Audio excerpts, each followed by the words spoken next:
Today I'm going to be reading I Dissent, Ruth Bader Ginsburg Makes Her Mark, written by Debbie Levy, illustrated by Elizabeth Badley.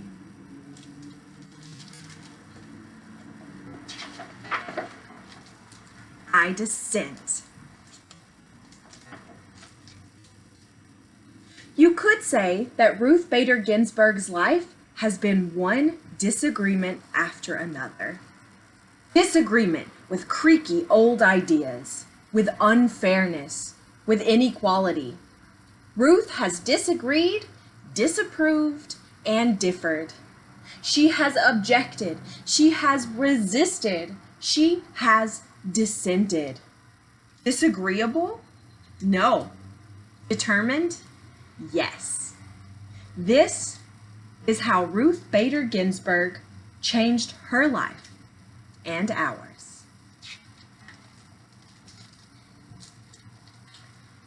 In 1940, Little Ruth's neighborhood was vibrant with immigrants. People from Italy, Ireland, England, Poland, and Germany.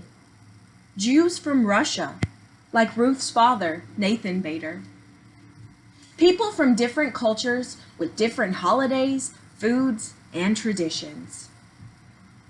But in all these families in Brooklyn, New York, and in families everywhere else, one thing was the same. Boys were expected to grow up, go out in the world, and do big things. Girls were expected to find husbands. Ruth's mother disagreed.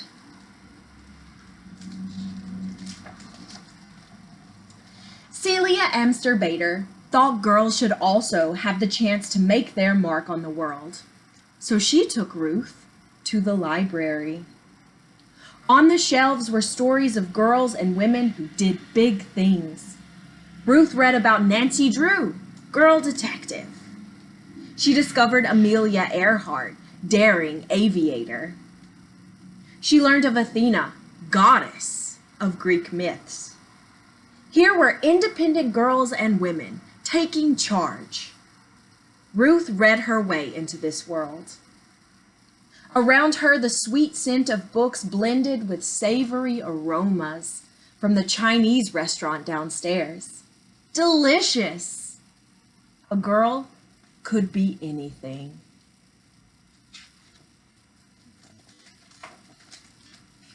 Sometimes Ruth and her parents took car trips out of the crowded city. As they drove past a hotel in Pennsylvania, Ruth saw a sign. No dogs or Jews allowed. This is how it was in those days. Hotels, restaurants, even entire neighborhoods announcing no Jews, no colored, no Mexicans, whites only. Ruth and her family were Jewish. This was prejudice, pure and simple. Now it was Ruth's turn to disagree. She disagreed by never forgetting how it felt to read such words. She never forgot the sting of prejudice. In elementary school, Ruth was excellent in some classes and less excellent in others. Her favorites were English, history, and gym. In those, she did well. But then there was handwriting. Ruth was left-handed. Back then, teachers told left-handers they should try to write with their right hands. Ruth's right-handed penmanship was so bad, she got a D on her penmanship test. She cried. Then she protested. Ruth protested by writing with her left hand from that day forward. And it turned out she had quite nice handwriting.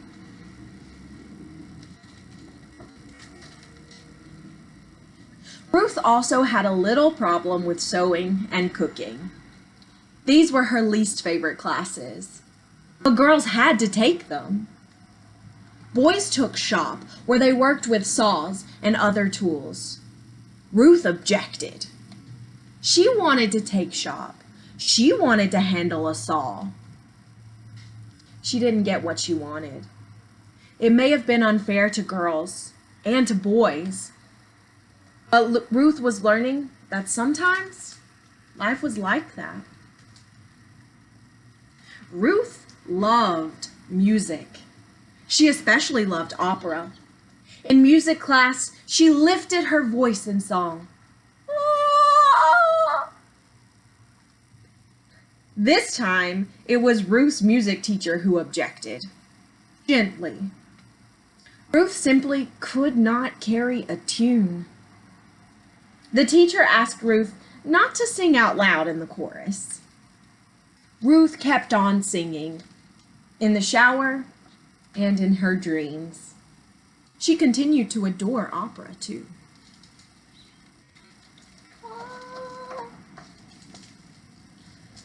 By the time Ruth was in high school, friends and teachers knew her as an outstanding student, baton twirler, cello player, and newspaper editor. As graduation approached, Ruth was chosen to make a speech at the ceremony. But she had been keeping a big secret. Her mother was terribly sick. The day before graduation, Celia Bader died. There was no agreeing with this. There was no disagreeing. This simply was. Ruth did not go to her graduation. She did not give her speech.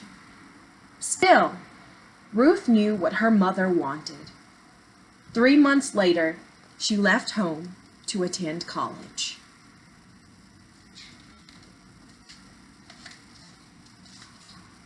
Not many girls went to college in the 1950s.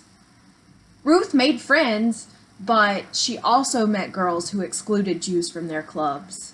She met boys who thought girls should be looking for husbands. And then she met Martin Ginsburg. Marty was tall and funny. Ruth was small and serious.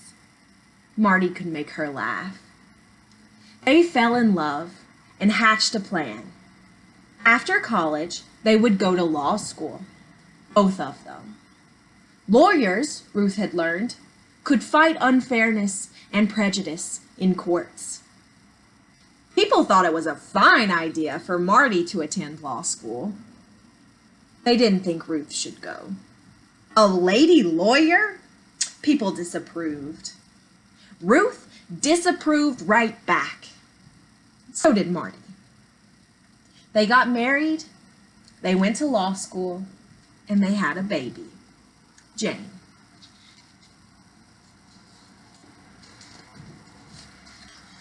Ruth's law school class had a total of 9 women and 500 men. She studied mightily and tied for first place in the class. And yet at graduation time, no one would hire this brilliant new lawyer. Why not? She was a woman. Men didn't want to work with a woman. She was a mother. Men thought a mother wouldn't pay attention to work. She was Jewish. Many people were still prejudiced. 3 strikes against her. But Ruth was not out. She resisted and persisted. Finally, a judge hired her, and she worked like mad for him. After that, one law school hired her, and then another. Ruth became one of the few female law professors in the whole country, and she did it with a new baby at home, James.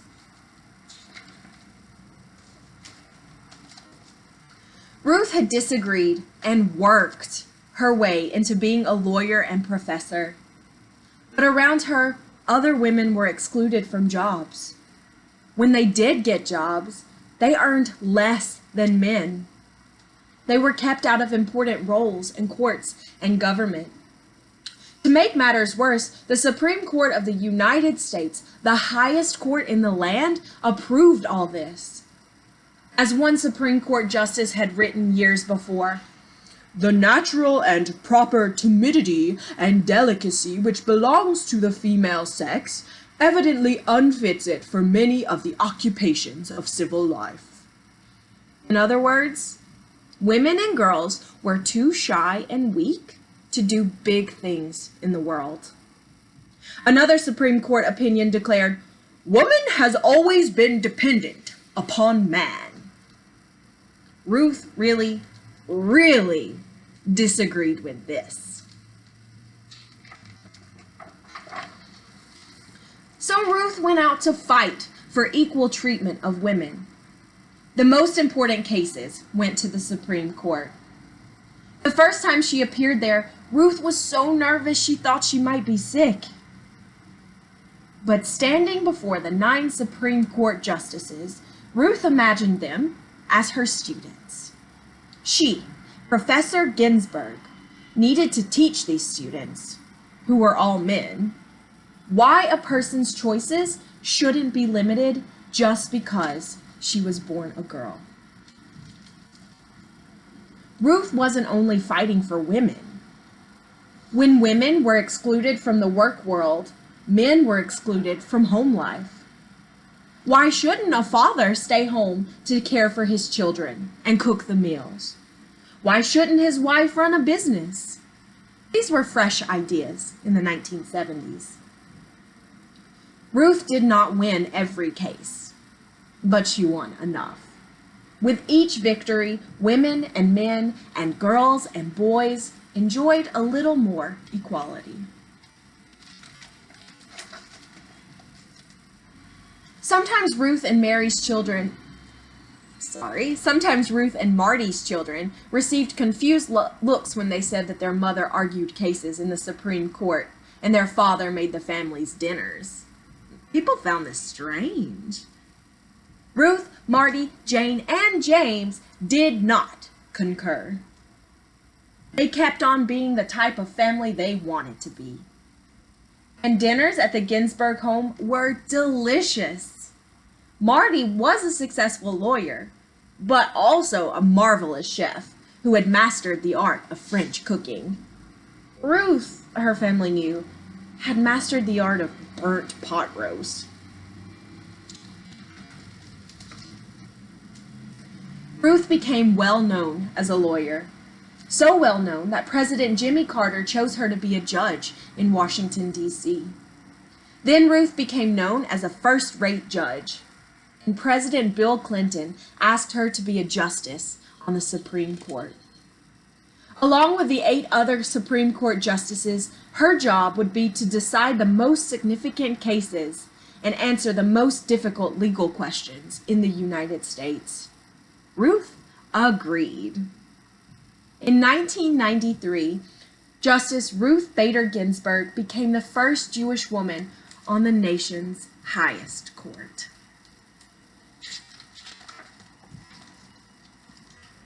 In each case, the Supreme Court considers, after hearing from lawyers who argue for each side, the 9 justices take a vote.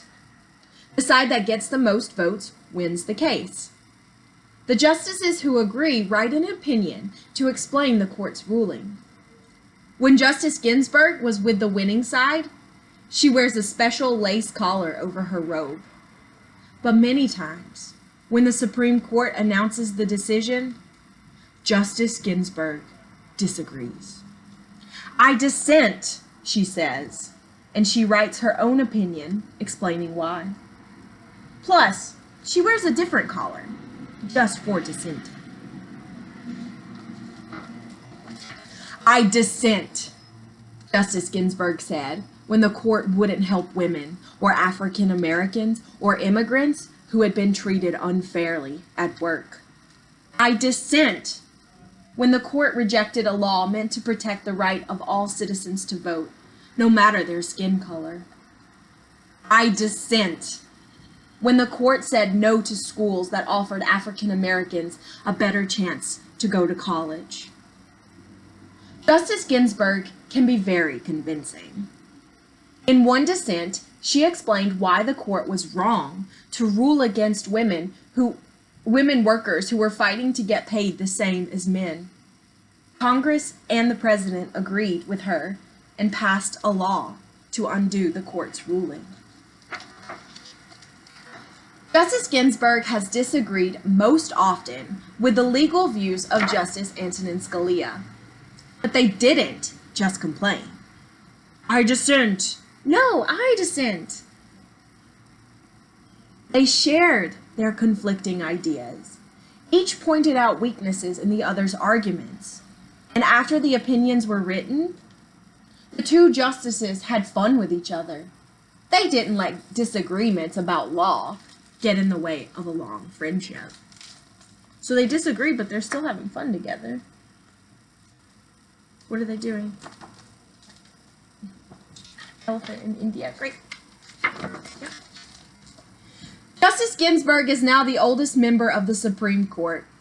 Some people have said she should quit just because of her age. Justice Ginsburg begs to differ. She works as hard as ever. She exercises in the gym. She never misses a day in court. She attends the opera, gives speeches, and travels. Many have cheered Justice Ginsburg for her persistence and independence. They've called her a rock star, a queen, a goddess, a hero. Of course, Ruth Bader Ginsburg isn't a rock star, a queen, or a goddess. But to many, she is a hero. She made change happen, and she changed minds. She cleared a path for people to follow in her footsteps. Girls in college, women in law school, and everyone who wants to be treated without prejudice. Her voice may not carry a tune, but it sings out for equality.